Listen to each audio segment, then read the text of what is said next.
Ouais, Shalom Akim. Commençons en donnant tout honneur, toute gloire à Yahweh, Bahasham, Yahweh Shai, Bahasham, Racha Kodash. Double honneur et respect aux apôtres de Great Millstone, ceux qui guident bien les élus de la nation d'Israël. Et Shalom aux élus. Alright, so, commençons avec le livre de Matthieu, chapitre 19, et verset 26. Ça dit, mais Yahweh Shai les regarda et leur dit, à l'homme cela est impossible, mais à Yahweh toutes choses sont possibles. Ok? À l'homme cela est impossible, mais à Yahweh toutes choses sont possibles. Ok? Ceci pointe sur le fait que le Seigneur surpasse la possibilité de l'homme. Ok? Le Seigneur est dans les cieux, nous sommes sur la terre. Ok? Ses manières sont plus élevées que nos manières, comme le dit le livre de Isaiah. Ok? Ok? Donc, ce que l'homme, l'homme est limité à ce dont il peut concevoir. Son imagination est limitée. Mais en ce qui concerne le Seigneur, ok, son imagination est illimitée. Ok? Alright? So, on va se concentrer sur ce fait, notamment sur un des miracles que le Seigneur a fait. Ok? Notamment la, la conception, la naissance de Isaac, ok? Isaac qui est un fils miracle, ok? Le fils, bien sûr, de Abraham et Sarah, ok? Et apportant ce miracle que le Seigneur a fait, eh bien, c'est supposé renforcer notre foi en notre pouvoir Yahweh Bashim Yahushai qui peut faire ce que l'homme considère impossible, possible. Alright, so on va aller directement euh, à cet événement dans le livre de Genèse, le 18e chapitre. On commence au premier verset. Ça dit ici, et le Seigneur lui apparut dans les plaines de Mamré. Il était assis à la porte de la tente pendant la chaleur du jour, qui était assis Abraham. Ok? Et le Seigneur lui apparut. Verset 2. Et il leva les yeux et regarda, et voici trois hommes se tenaient debout devant lui. Et quand il les vit, il courut au-devant d'eux depuis la porte de la tente et se courba vers le sol. Ok, so Abraham était un homme humble, un homme d'hospitalité. Ok, verset 3, et il dit, mon Seigneur, si j'ai maintenant trouvé faveur à tes yeux, ne passe pas outre, je te prie, loin de ton serviteur. Qu'on cherche, je vous prie, un peu d'eau, et lavez vos pieds, et reposez-vous sous arbre. Ok, et je chercherai un morceau de pain, et vous réconforterez vos cœurs, après cela vous continuerez. Car c'est pour cela que vous êtes venu chez votre serviteur et dire, fais comme tu as dit. Okay? Et les trois hommes qui se sont présentés devant Abraham sont des anges. Et un de ces anges est notre Seigneur Yahweh Shai. So, on va sauter au verset 9. Et ils lui dirent, où est Sarah ta femme? Et il répondit, voici dans la tente. Et il dit, je reviendrai certainement vers toi selon le cours du temps. Et voici Sarah ta femme aura un fils et Sarah l'entendit à la porte de la tente qui était derrière lui. Or Abraham et Sarah étaient âgés et bien avancés en âge. Ok? C'est ce qui change complètement euh, le scénario. Ok? Parce qu'ils étaient très âgés. Ok? En fait, à la naissance de Isaac, Abraham avait 100 ans et sa femme Sarah avait 91 ans. 90 ans, c'est là 90 ans. Ok? Donc, ceci, juste ce fait-là, c'est un miracle, ok? Donc, je relis verset 11, ça dit, or Abraham et Sarah étaient âgés et bien avancés en âge, et Sarah avait cessé d'être selon la manière des femmes, ok? Donc, c'est vraiment un miracle du fait que Sarah avait cessé d'être selon la manière des femmes, mais la manière des femmes, c'est qu'elles ont leur menstruation chaque mois, ok? Les femmes ont leur menstruation. Et après la menstruation, euh, elle, elle procède à l'ovulation. Ok, donc elle passe à la création de l'œuf. Ok, et lorsque l'œuf est fécondé par le sperme, eh bien, euh, par la suite vient l'embryon et le fœtus et le développement de l'enfant dans le ventre de la femme. Ok, mais elle avait cessé d'avoir ses menstruations, donc elle était dans l'étape de la ménopause, okay, que les femmes âgées ont. Ok, donc, you know, normalement, entre guillemets, ok, une femme après sa ménopause, elle arrête de,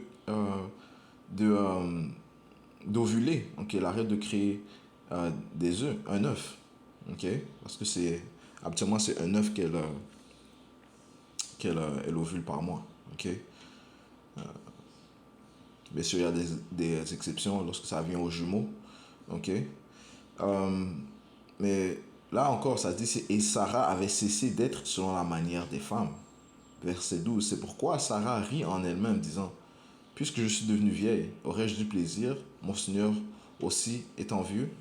Et le Seigneur dit à Abraham, pourquoi donc Sarah a-t-elle ri, disant, est-ce que vraiment j'enfanterai, vu que je suis vieille? Verset 14. Y a-t-il quelque chose de trop difficile pour le Seigneur Yahweh? Au temps déterminé, je reviendrai à toi selon le cours du temps, et Sarah aura un fils. Ouais, sur le Seigneur a affirmé ce qu'il a dit. Ok, donc il a prophétisé et on sait que ces paroles sont euh, fiables et véritables. Hein, ok, du sens que ce qu'il dit va se produire.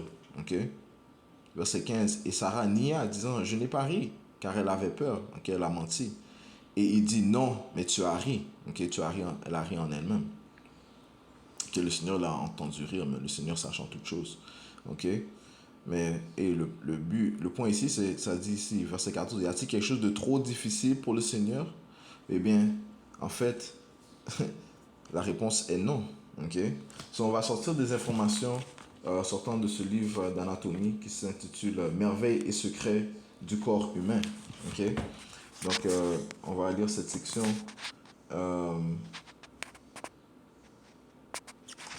euh, qui parle du calendrier de la fertilité. Ok, et le titre de cette section, c'est comment l'âge affecte-t-il la fécondité? Les femmes sont capables de reproduction de la puberté à la ménopause. Ok, de la puberté à la ménopause. C'est-à-dire de 13 à 40 ou 5 ans. De l'adolescence à la vingtaine, c'est la période où elles sont le plus fécondables. Ok, so, bien sûr, lorsque les femmes sont dans leur jeunesse, elles sont les plus fécondables, de l'adolescence à la vingtaine. Après 30 ans, la fécondité de la femme décline et le risque de faire une fausse couche ou de porter un bébé avec des malformations augmente. Okay? Les premiers œufs stockés dans les ovaires d'une femme se sont développés avant la naissance. En vieillissant, ils sont moins facilement fécondés, tandis qu'une femme ne produit qu'un œuf par mois et n'est fécondable que quelques jours par cycle. Un homme peut produire 200 à 400 millions de spermatozoïdes chaque jour, et ce, toute sa vie. Okay? Donc, en ce qui concerne les hommes, okay, qu'ils soient dans leur jeune âge, de leur adolescence ou jusqu'à leur vieillesse, ils continuent, ils produisent des spermatozoïdes continuellement. Okay? Donc, même si Abraham avait 100 ans, eh bien, il continuait quand même de produire des spermatozoïdes. Okay? Euh, L'anatomie de l'homme est différente, hein, que euh, le corps de l'homme est différent que le corps de la femme. Ok. Donc, euh, les femmes dans leur vieil âge, elles cessent de produire, de produire des œufs, ok, normalement, entre guillemets. Ok. Ouais, mais en ce qui concernait Sarah, eh bien, Yahweh Bashim Yahshua a rendu ce qui est impossible possible. Ok. Une autre section s'intitule Est-il dangereux d'avoir des enfants tard? En tout, à peu près 3% des nouveau-nés naissent avec une malformation quelconque. Toutes les malformations de naissance ne sont pas graves, menaçantes pour la vie ou permanentes.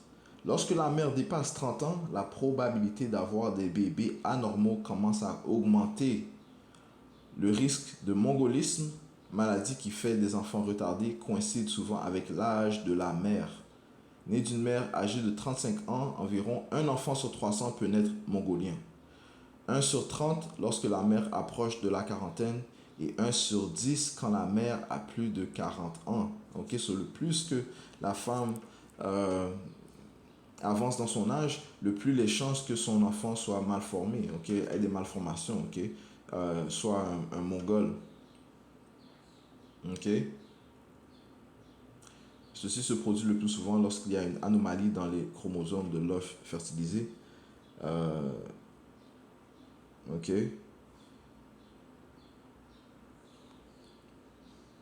Ok. So, encore une fois, lorsque la femme, le plus qu'elle avance en âge, le plus que de chances que son enfant soit a une déficience, ok, que soit il a une malformation, ok. Mais en ce qui concerne le fils d'Abraham et Isaac, eh bien, un miracle se fut produit, ok. On va le prouver dans le livre de Genèse, le 21e chapitre. Et le premier verset, ça dit, et le Seigneur visita Sarah comme il l'avait dit. Et le Seigneur fit à Sarah comme il en avait parlé. Et Sarah conçut et enfanta un fils à Abraham dans sa vieillesse, au temps précis auquel Dieu lui avait parlé. Et Abraham appela le nom de son fils qui lui était né, lequel Sarah lui avait enfanté, Isaac. Et Abraham circoncit son fils Isaac à l'âge de 8 jours, comme Dieu le lui avait commandé. Et Abraham était âgé de 100 ans quand son fils Isaac lui fut né. Et Sarah dit, Dieu m'a fait rire, ainsi tous ceux qui l'entendront riront avec moi. Et elle dit, qui aurait dit à Abraham que Sarah allait traiter des enfants, car je lui ai enfanté un fils dans sa vieillesse. Verset 8. Et l'enfant grandit et fut sévré, et Abraham fit un grand festin le jour même où Isaac fut sévré. Ok? So, ça dit en aucun cas est-ce que Isaac avait une malformation, était, était un mongol paralysé. Non, ok? Il grandit, et Isaac était en bonne santé, man, ok? Dans sa force, ok? Ok?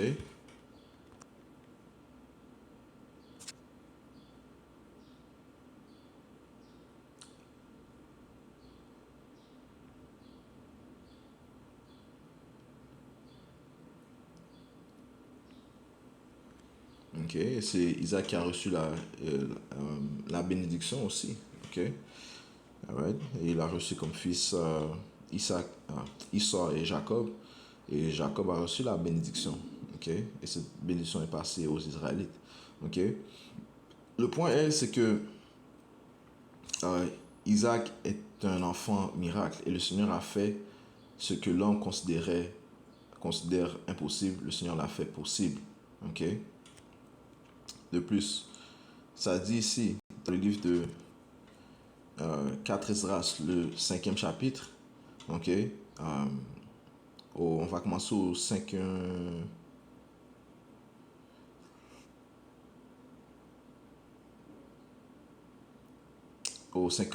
verset. Il me répondit, interroge celle qui met au monde et elle te le dira. Tu lui diras en effet, pourquoi ceux que tu as mis maintenant au monde ne sont-ils pas semblables à ceux qui l'avaient été auparavant? Et sont-ils d'une constitution plus faible? Right? So, et comme ce qu'on vient de lire, le livre qu'on vient de lire l'indique, lorsque une femme qui enfante euh, dans son vieil âge, les chances sont que son enfant ait les chances sont plus élevées que son enfant ait des malformations, contrairement à une femme qui est plus jeune. Et de plus, la femme est plus fécondable lorsqu'elle est dans sa jeunesse que lorsqu'elle est dans sa vieillesse. Okay? Mais ce précepte dit que euh, pourquoi ceux que tu as mis maintenant au monde ne sont-ils pas semblables à ceux qui l'avaient été auparavant et sont-ils d'une constitution plus faible? Okay? So, c'est normal que lorsqu'une femme enfante un enfant à sa jeunesse, bien l'enfant sera plus dans sa vigueur, ok? Il sera différent que si un enfant naît dans la vieillesse de la femme, ok? Verset 53, elle te dira elle-même, autres sont ceux qui sont nés dans la vigueur de la jeunesse et autres ceux qui sont nés d'un sein affaibli au temps de la vieillesse. Considère donc à ton tour que vous êtes d'une constitution plus faible à celle de vos prédécesseurs. Right? C'est la même chose pour nous en tant qu'humains. Okay? Nos ancêtres étaient plus dans leur vigueur, ils étaient plus forts, okay? Puisque ils sont venus dans la jeunesse de la terre. Contrairement à nous, nous sommes dans un temps où la terre est un peu plus vieux et même que la terre présentement est polluée sous le règne des Édomites, les autoproclamés en blanc qui gèrent mal la terre, ok? Ils gèrent complètement mal la terre, et bien c'est normal que nous-mêmes nous soyons affaiblis, ok? Mais Yahweh Bashim Yasha va renouveler toutes choses, ok? Il va renouveler la terre en la purifiant, ok? Et en mettant bien sûr ses fils en tant que gouverneurs, commençant par Yahusha, qui eux vont prendre soin de la terre, ok, en la gérant suivant les instructions de la Bible, ok, suivant la loi. Verset 54. Considère donc à ton tour que vous êtes d'une constitution plus faible à celle de vos prédécesseurs, et que ceux qui viendront après vous le seront encore plus que vous. C'est que la création est déjà vieillissante et que la vigueur de sa jeunesse est passée. Ok? Alright, so, et on peut appliquer ça sur la femme. Ok?